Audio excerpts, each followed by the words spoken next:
All right, everyone. Welcome once again to the Faces of Business. I'm your host, Damon Pistolka. And yes, I just got the microphone closer to me. Sorry about that. Well, with me today, I've got Tricia Livermore, and we're going to talk about creating success with your mind. And Tricia is an expert on quieting that inner critic. So, Tricia, welcome. Thank you, Damon. I really appreciate being here, and I'm really super excited about how we can talk about quieting the mind together. Oh, this is going to be awesome because it's something that as we were talking about coming in, I think that a lot of people go, "Oh, it's just me. I must be something wrong." But when we really peel the onion back, it's a lot different than that. So, Yeah, exactly. Yeah, the judge, we've got that inner critic, and we yeah, all have that judge and that inner critic in our mind, and we often think it's just us, and it's everybody. Everybody has it. yeah, yeah. Well, let's start back a little bit earlier in this, Tricia, because when someone, if they looked at your experience, they would say, "How did you come from being in accounting and pretty much an accounting background or CFO kind of background and get into where you're today?" So, where just kind of give us a start of your background and kind of how you got here. Yeah, thank you. Um, it's a wide and varied background. So, I went to school like anyone else. Oh, I'll become an accountant. That's exactly what I want to do. I did the personality assessment that said, "Yep, that's your key. That's the thing that you're going to do." And I got into accounting, and within 5 years, I really did not like it. It was the repetition, right? Yeah. I like to wear a variety of hats, and so the repetition got really old. So I was in corporate America for 5 years, in that first 5 years, and I moved from finance into our technology division, where I could really provide more financial reporting, strategic analysis, a lot of different strategy, organizational strategy, and helping the team and the organization grow. We were in a vendor business management organization, so we managed my team, and the organization I was in managed the IT outsourced contracts like IBM. Yeah. So I did financial reporting all of that time. And what I really found in the last 8 years in my director role was really helping people find their strengths. We did Clifton Strengths, helping them find that thing. And when we did that for the entire organization, and we brought in some facilitators for that, and people found their way, they were able to find roles that really suited them really well. And as I was trying to climb the ladder to get into a VP role, I just found that my values of cooperation and collaboration and compassion and nurturing, I wasn't able to really express it the way I wanted to because it was fiercely competitive. Yeah. So it just came to this place where I just decided that it wasn't probably the best path for me. I was really unhappy towards the end of my career, which was just over 20 years. And an opportunity came up. We were doing another reorganization. I went to my leader and I said, "Hey, I think I'd like out. I'd like to really get a package and move on." And she's like, "Are you sure about that?" And I said, "Yes, this is just not the place for me. I don't know what's next, but this just isn't it." And so I'm extremely thankful that she was able to make that happen. So I got a really great package out of it. And at the same time, I was unhappy in my marriage. And so I got divorced and I left my career all at the same time. Oh my. Oh my. Yeah, I just decided I had had enough. And I think the reason for that is I had all these health issues, a variety. Not sure if we're on, if I lost connection. Did we lose connection? No. Just for a second, but you said you had a variety of health issues. Variety of health issues. So I went to my naturopath, and she's like, "How much stress are you in?" And I'm like, "Yeah, it's medium high." Oh my gosh, looking back at my stress level now. Looking at my stress level now from back then, I was at a 10. I was massively stressed. So that's how I really decided that it was just enough. I really had enough. And what I decided when I left corporate was, what am I going to do now? I have this year to try and figure it out. Mm-hmm. And so I really leaned on my business coaching, which I had built a small business with my ex-husband at the time. We built a hot rod shop. I could build a business for anyone else. Like, I could be the back end person. I could set up the processes. We built it from our garage. I had coached him and consulted him for 20 years while I was in corporate America. I just did that on the side. So I really leaned on my business coaching to really start my own business. As I did that, I found shiftco.global, which is a small business growth community for conscious entrepreneurs. And how I found them is I just Googled conscious entrepreneurs and they came up. And I realized this is the tribe I've been looking for. This is my soul tribe. This is the tribe that I really want to be a part of. And I joined them so that I could figure out how to grow my own business as a solo entrepreneur, because it's something I hadn't done before, and I needed support around people. My biggest area that I needed help with was that inner critic. I had so many not fun experiences in corporate. Yeah. A lot of challenging situations. And my judge had just eaten me alive for so long. Yeah. Right? So, I did a lot of inner work. I did a significant amount of inner work in really trying to emotionally regulate, learn what my triggers were, learn why was I so stressed or triggered or had so much fear around a variety of things. So I did a lot of that inner work. I found heart math, and I'm not sure if you're familiar with heart math.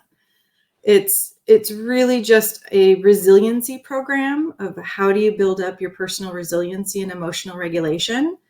And that's something that was really key for me. I didn't learn how to emotionally regulate when I was a child. I don't know that any of us really did, to be honest. And so I found heart math. I learned how to calm my own nervous system. And then I also found positive intelligence, which really helps you understand all your saboteurs so that you can easily pivot into that inner wisdom, or what we call the sage. It's kind of that left brain versus right brain thinking, right? That left is the constantly doing and acting, and it's just the constant focus and external focus, where that right brain thinking and that compassion and nurturing and heart-centeredness, that was the place that I really wanted to be in as I grew and developed myself. So kind of a long story, but short story. It's interesting though, because you could have gone along as a high-level accounting finance person your entire career. I mean, many people do. But it's interesting how, it just didn't work over time. And there's a lot of things, because your story is not different than a lot of people, I think, in the fact that two things. First of all, this stress builds over time. It builds slowly. Yes. Slowly. And we don't even realize it anymore. Yep. And pretty soon, while I'm speaking as someone like a man like myself, we can end up 30 pounds overweight, high blood pressure, myriad of health problems, and probably have had a heart attack, and just not even realize that it's a buildup of stresses and other things like that happen. And we can have all kinds of, like you talked about, the medical side effects of stress are really, it will kill you. It will kill you. Yeah. And I think the one thing that I want to add to that is, when I found heart math, what I realized was, they talk about cortisol and the stress response and all of that stuff. And you think I always thought of stress as like, oh, it's that high pressure, right? You're going to go do a presentation, or you're doing all these things. But stress can come as frustration. It can come as sadness. it can come from a variety of different other feelings and emotions, lacking community, lacking deep connection. Those things, along with all of our high stress moments of the day-to-day job, that's what people, I think, don't realize. I certainly didn't. I didn't realize that my cortisol Yeah. levels were off the charts because of all what you just said, the buildup of all the little things. Yeah. Well, and as you were saying it, I was writing some notes because, okay, not when we're talking about the buildup of stress, and someone might look at someone and go, well, they don't have a high pressure job. They don't have a this, that, whatever thing that was weighing down on them like someone else would.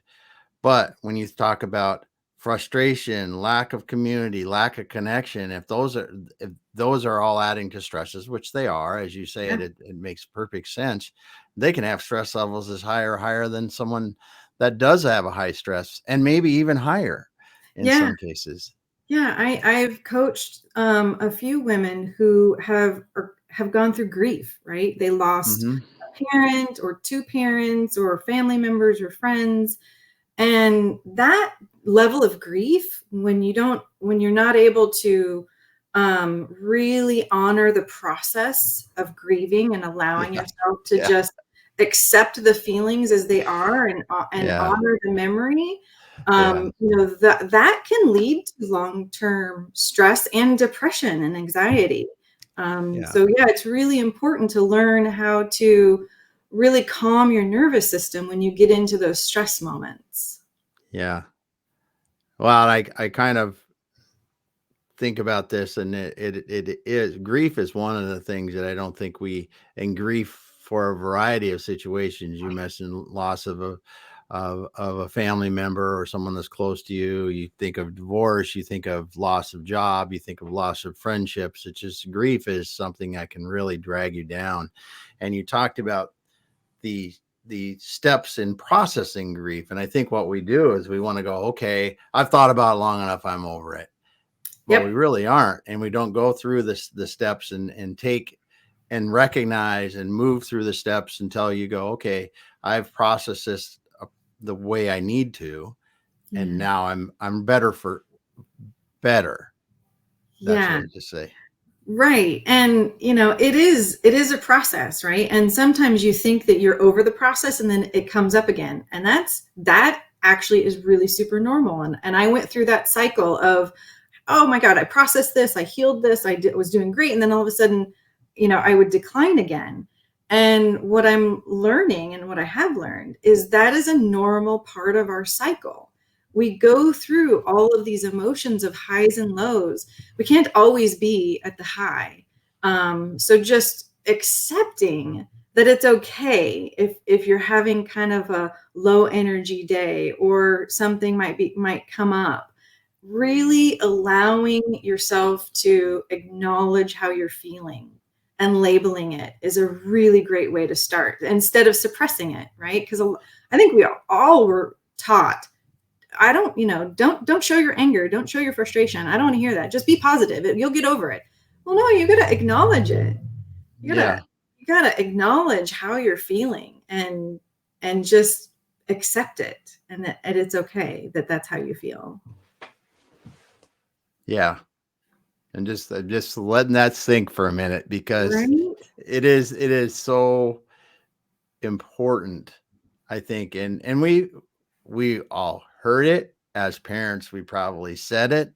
And this is the thing, and the reason why I'm so happy to get to talk to you and others that are talking about other areas around this and thinking about things, because honestly, I think this is one of the things that if we can pass on one thing to the next generation, if we can pass this kind of thinking on and the understanding of this, we will do more good for future generations than anything else we could do. Because it to be able to effectively process emotions is so valuable. Because, and this is, I will get on my opinion soapbox, whatever you want to call it, we're so quick to medicate. We're so quick to think that, okay, you should not feel emotions. You should be, whatever. It's not the case. We have to come up with healthy ways of process. I believe, I'm just saying my belief is healthy ways to process them. It's not that you won't ever feel sad or you won't have, and there are Right. medical conditions that we need help for, but Yeah. I look at, just do a general search of the population of how many people have some sort of drugs that they're taking for something that's Right. comes to do with their mental state. And I think there's got to be a better way. Yeah. And, I think the other piece of that is when we each learn how to process our emotions and understand what triggers us, and then really create the new habit of how do I get into that inner wisdom space? How do I accept myself for exactly as I am and unconditionally love ourselves? When we can have that kind of compassion and empathy for ourselves, then that's when we can really extend it to others. And in the, in everyday business, I mean, it can be Yes. business, grocery store, where Yes. driving, right? Like, it Yeah. doesn't matter where you're at. If you are feeling anxious and stressed, there's mirror neurons, there's quantum energy that expands that out of you and into the field of others, right? And so there's these mirror neurons that we all pick up on. So it's like when you walk in a room, I don't know if you've ever worked in a corporate environment where you can walk into like a conference room and there's just like this really weird energy Yeah. to it, right? So, there's all this energy that we have within our system. And once we learn how to manage that energy and have greater acceptance, then we can have so much more compassion for each other. And I think that's really the key. Like, that's my purpose, is really how do we bring humanity back into our daily lives? Yeah. Yeah.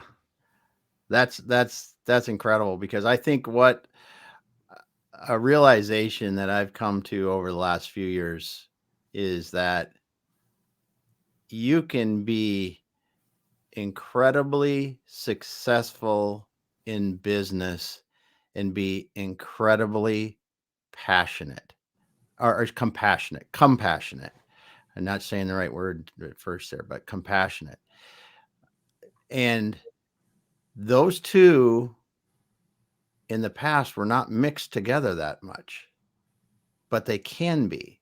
And I Yeah. truly think that when you do, it is I don't want to say secret, but it is one of the keys to having an organization or a business or a group of friends or a community around yourself that is stronger and better than it can be when it's not. Yeah, absolutely. You Yeah. know, And because you go, even because I just think back a few years, right? And you look at Gary Vaynerchuk, right? He talks about compassion all the time. Yeah, a few years ago, I don't remember that being as big of thing coming from him. But when you see people that are at his level and they're talking about it openly, and you see more CEOs talking about it, you see just a lot more people talking about the need for it and the need for mindfulness and treating people as humans, as you said. And I think that's something that people are finally realizing, and it does make a difference. yeah. And, you know, gonna Nope, give cut this for a a second. There we go. There we go. Yep, There there we we go. are. I don't know why every once in a while, so I Yeah. apologize if that's on my end. One of the things about compassion is it's when you have had the inner critic in your voice. So when I was in corporate, I was definitely in masculine or left brain thinking. I Mm-hmm. was always the one doing. Um, head, Mm-hmm. and I had some compassion, but I didn't necessarily have enough compassion for myself to be able to extend it to others. So I really feel like my journey was, I really needed to be out of the situation. But we've got, there's so many programs now with HeartMath, and I'm also a mental fitness coach with Positive Intelligence. They have come up with these techniques so that we can really quiet that inner critic, so that we can have more compassion for ourselves throughout the day, right? Which is just another term of mindfulness. But I don't know that people give mindfulness enough credit as to how helpful it is to be in the present moment as often as you can be throughout your day. Yeah. That's what you just said, being in the present moment. And I read something, I don't know, last week. It talked about, it just said, even if tomorrow is going to be very difficult, it doesn't mean you can't enjoy today. Yeah. And I heard that, and I think back to my corporate life when I was running businesses. I can't tell you how many nights and weekends I wasted because the tomorrow comes, it comes. Did I anything happen any better because I was sick to my stomach, thought about a million different things? It didn't make the outcome any different. I probably, before the day ended, I knew what I was going to do before I left where I was working, and certainly not any revelations came during that time. But you just think about that and living in that present moment, going, "Hey, I'm finished with what I'm doing now. I'm with my family.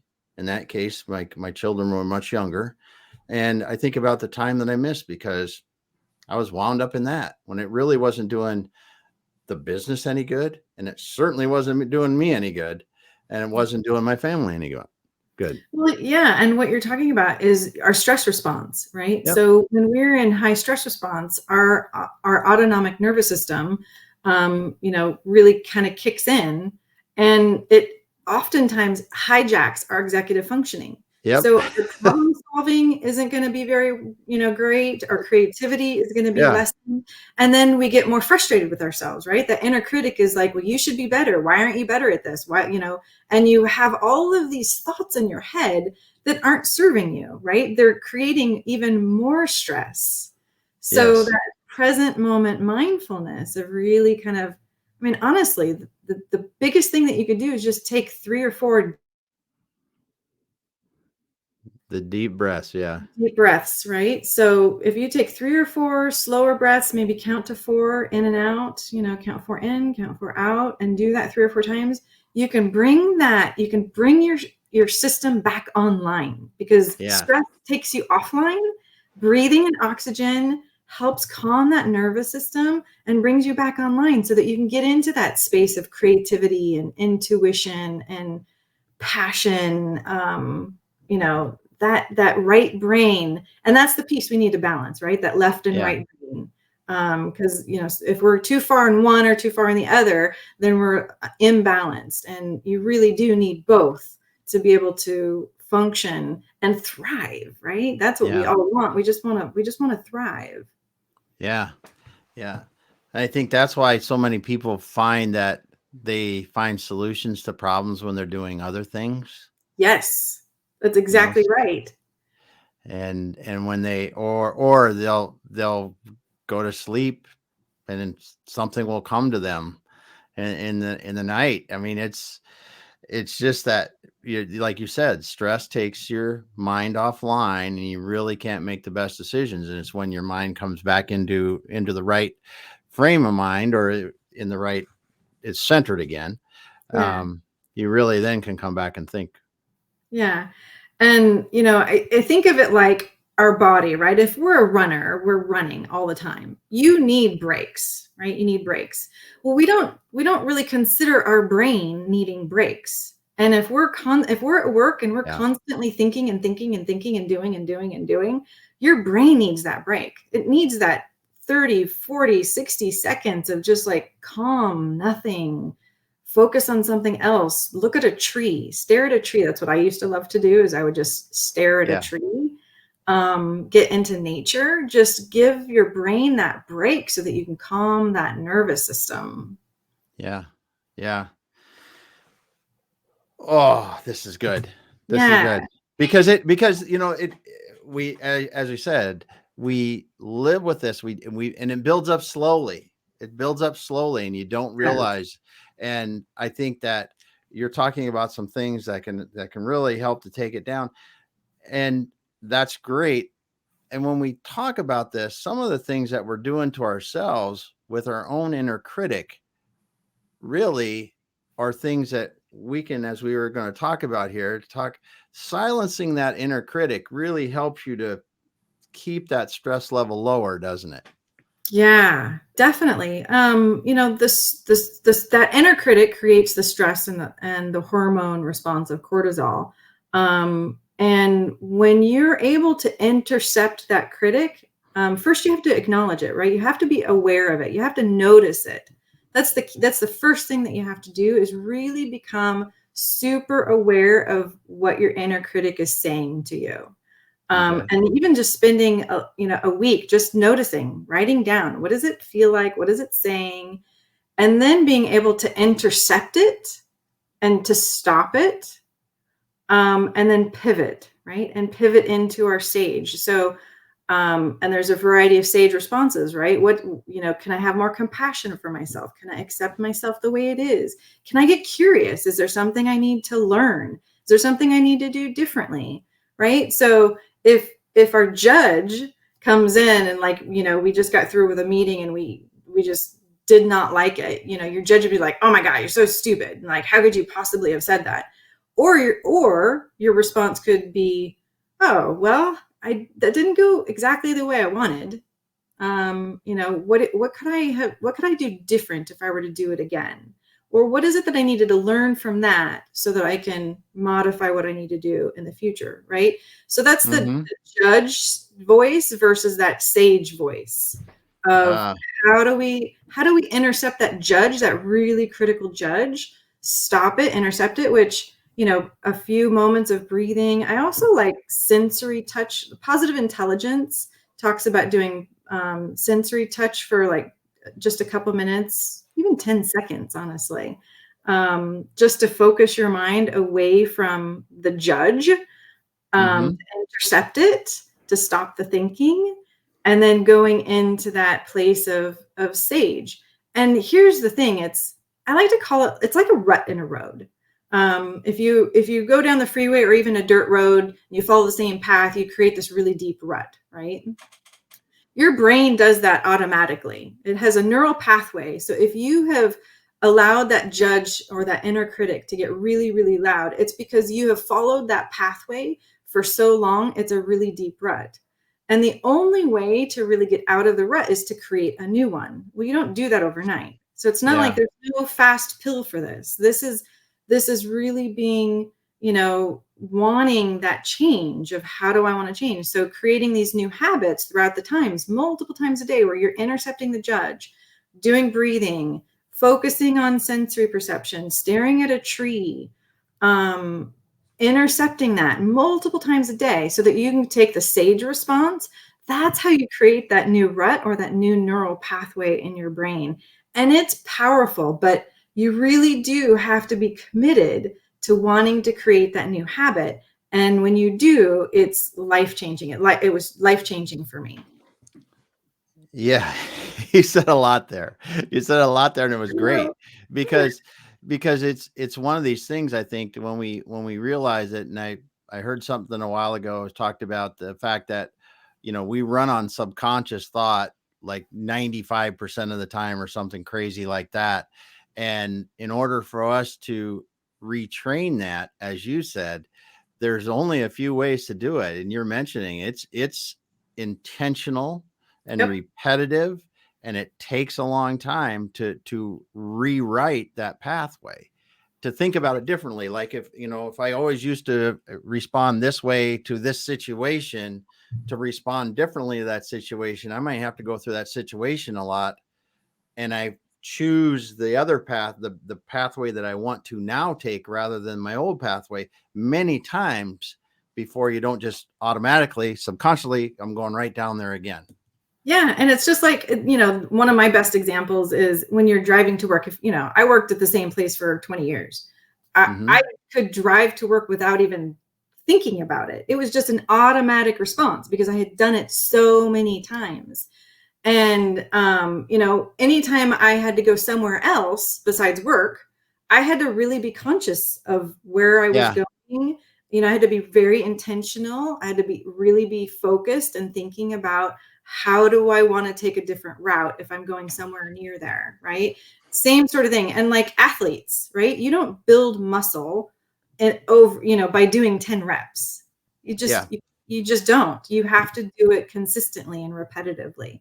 And it's really amazing at how much it improves your thinking, your performance, your relationship with yourself, and how much peace it brings into your life. Mm-hmm. I can only imagine when you the one thing you said though that I think that is really key for people listening to understand, and I want to expand on this a little more, is it really does take intentional thought to catch yourself. Yes. That's what I've found in trying to do different things like this. It just takes that. You really have to think about it, because before you know it, you're in that same old habit. And if you don't go, whoa, and the more intentionally you think before you're doing that response, I think the better you can intercept it and change direction. Yeah. And for anybody who wants to understand kind of their saboteurs, you could go to positiveintelligence.com and they have a saboteur assessment. Nice. But it's that perfectionism that comes in, right? So we think, oh, well, I screwed it up. I didn't do it. I wasn't intentional. And then it's an all or nothing concept, right? Our saboteur comes in, and then we don't even follow through with it because we want it to be perfect. And it's just this acceptance of like, it's okay. I'm an imperfect being and it's okay. But you're right. Yeah. It has to be very intentional and very thoughtful about wanting to feel differently. Mm-hmm. Yeah. Because when you brought up athletes, I mean, you look at the difference between from a high school to college to professional athlete. It's the intentionality of their practice. Yeah. It is. And like I talked before watching baseball kids. My son grew up playing baseball, and he honestly played on a team where several other people are playing in the MLB now.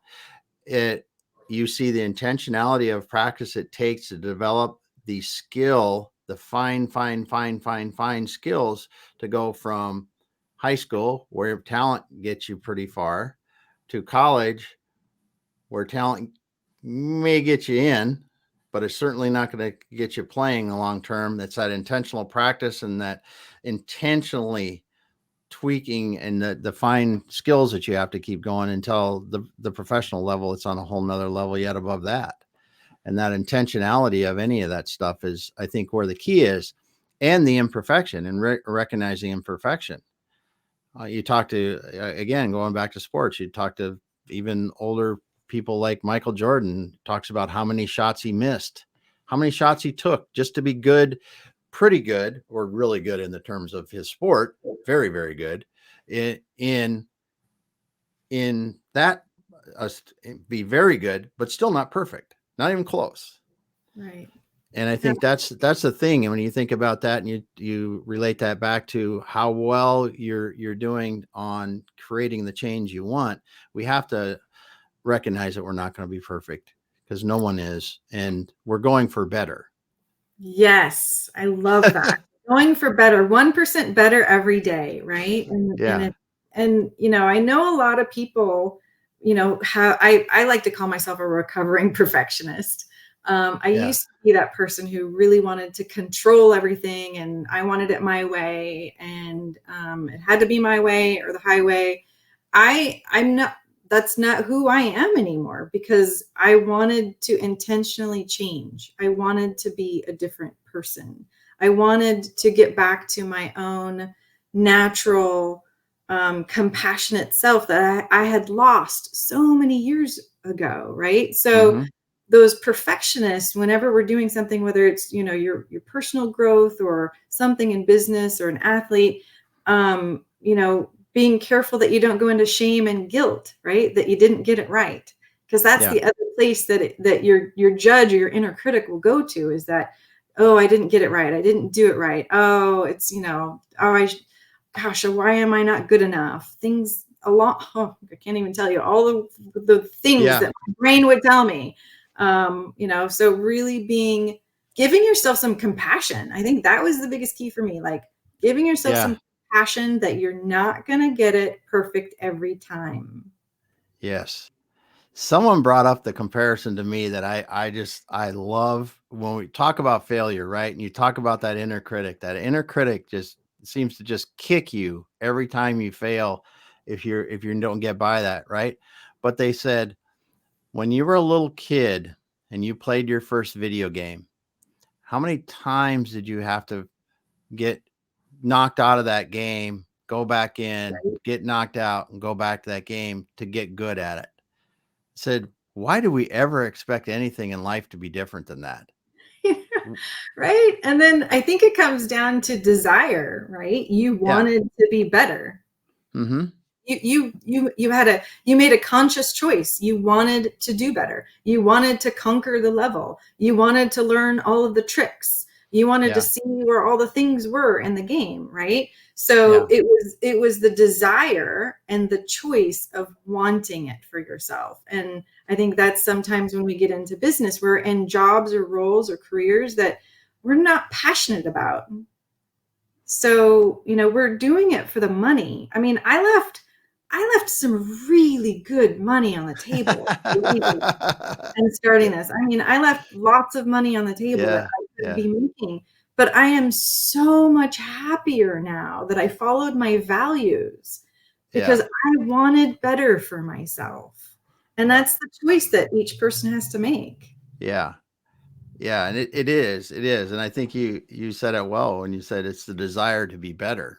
Back at that, a desire to be better, and that the desire to be better makes it worth all the effort it takes to get there. It does. And it's not easy, right? The effort is not exactly easy, right? I went from severe depression several years ago, to a place where I'm finally happy. I don't have the big house. I don't have all the big money. I left all of that behind. But man, I am so much happier and having a more simple life. And I get to do what I love doing, and having an impact on people's lives. Whether it's business coaching or mindfulness coaching, it's fulfilling and it's rewarding. And, when you can just take that one little thing, that whatever it is that you want to do better at, be better at, and start really being mindful and intentional around that, you get there. But it takes time. It definitely takes time to get there. Yeah. And you said that just pick one thing and be better at it. And it's being better at, it could be something with your spouse, your kids, a friend. It could be something at business, a relationship at business. It's just like figure out what you want to do and keep going at it. And knowing, like you said, it's not going to be perfect. You're going to make mistakes. You just have to, that desire to be better in that area will let you get up after it, dust off, and figure out how you're going to approach it differently. Yeah. And just like your example of, playing a game, I like to use the example of, children learning to walk, right? Toddlers learning to walk. Oh yeah. That's a good one. Right? Like you don't think about it. You just get back up. You learn to walk. And when you fall, you fall. Okay. You might cry every once in a while. It might not feel good when you fall, but you still get back up and you get back up. Longer. Yep.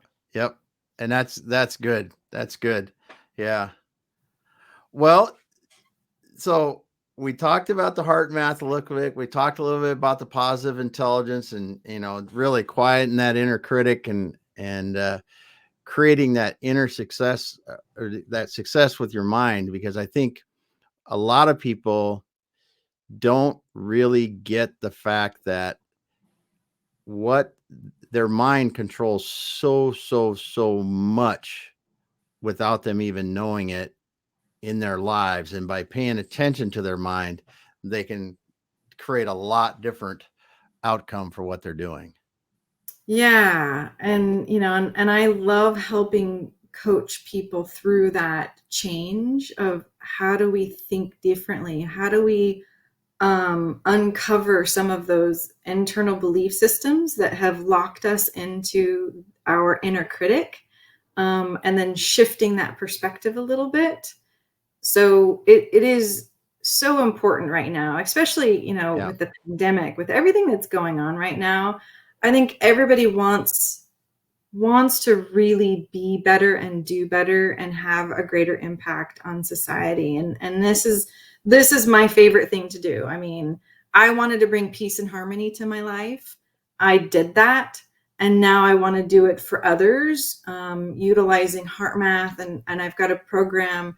I'm partnering with Positive Intelligence. So I've got a program that's like Positive Intelligence, where there's weekly videos, and there's an app that utilizes some notifications throughout the days to really notice the judge first, and then learn how to intercept, how to create that self-command, right? How do I intercept it?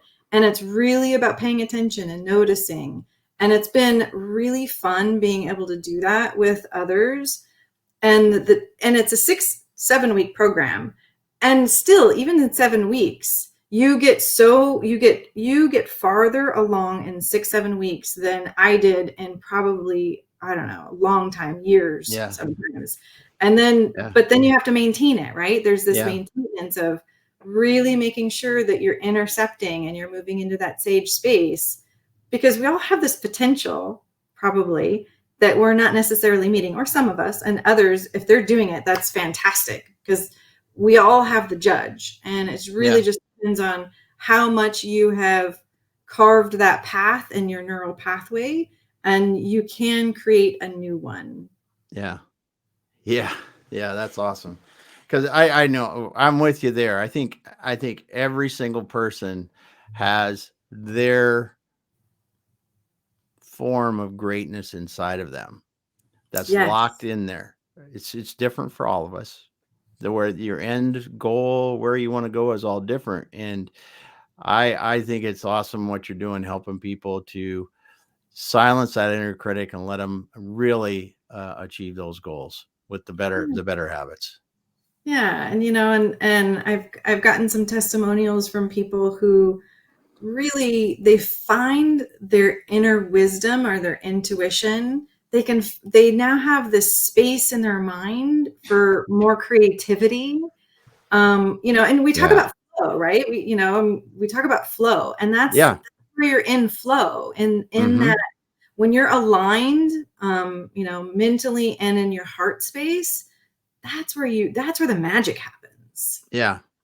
And that's, and when you talk about flow like that, this is getting to a new level of performance for you, both personally and professionally. I mean, this is where this, when people think it's not for professional purposes, this is for professional purposes. This is because it's the whole. You can't get the professional without the mind and the body working together, or the personal without the mind and body working together that you truly want.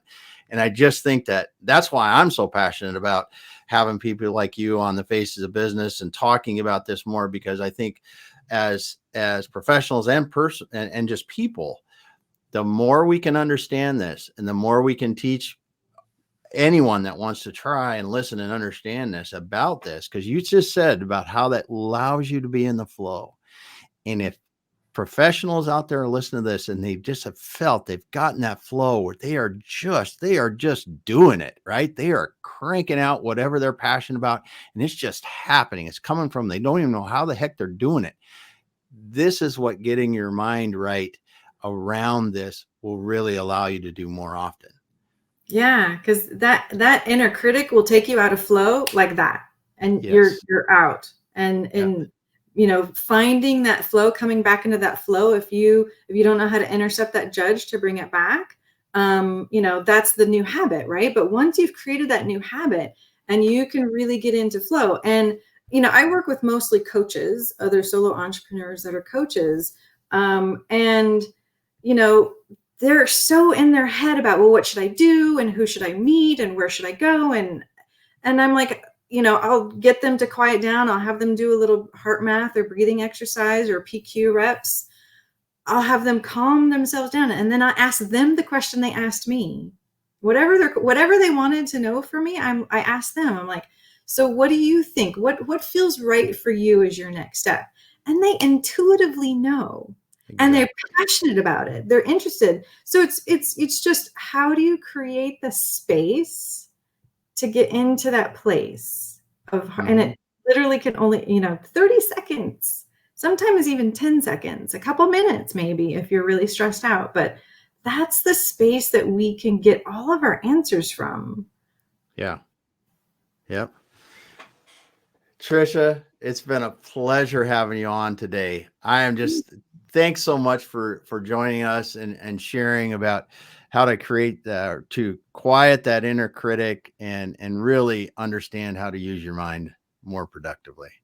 Yeah, thank you. I really appreciated being on today, and hopefully your listeners got something, a nugget or two here out of it. And I have my programs on my website at soulbusinessadvisor.com. Very good. So check it out, follow me on LinkedIn. I would love to connect with more people on LinkedIn as well. Very good. So thank you, Damon. I really appreciate this. Awesome. So we had Tricia Livermore here today. If you've just come in lately here, connect with her on LinkedIn. Check out her website, soulbusinessadvisor.com, correct? Mm-hmm. Yep. And look out there. I believe you got a program. You said you got a group program starting in February.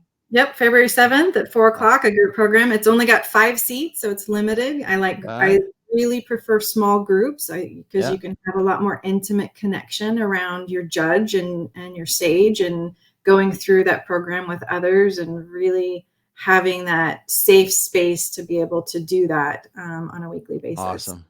Awesome. Well, Tricia, thanks so much. Thanks everyone that's been listening. We will be back again with another interesting person talking on the faces of business. So hang out for a minute, Tricia, and we'll talk after. Thank you.